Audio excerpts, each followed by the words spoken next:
So hey guys, আগে এই ভিডিওটি দেখো, তারপর এই ভিডিওটির ফানি ফানি কমেন্টগুলো পড়বো।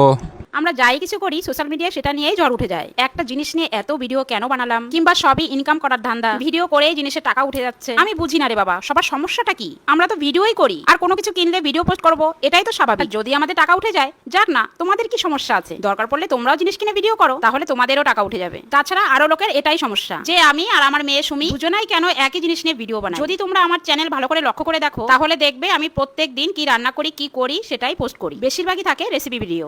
তো চলিয়ে শুরু করতে হ্যাঁ। এই তো আমাদের কাকিমার এতদিন পর মুখ খুলেছে। এতদিন মুখোশ আড়ালেই ছিল কাকিমা, এখন কাকিমার আসল চেহারাটা বেরিয়ে আসছে আস্তে আস্তে। ঠিক বলেছো।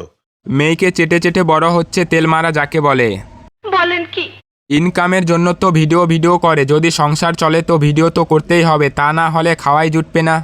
সঠিক বলেছেন। তোমার মেয়ের হৃদয়ের সাথে কম ঘুরতে বলো, আর আমাদের কোনো সমস্যা নেই তোমাদের জিনিস কেনা নিয়ে, তবে তুমি এটা ভুলে যাও না এগুলো আমাদের জন্য কিনতে পারো।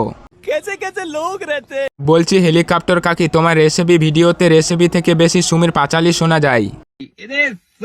হঠাৎ করে মেয়ের মুখ দেখিয়ে ভাইরাল হয় আমাদের ঘূর্ণি কাকিমার গরম একটু বেশি বেড়ে গেছে।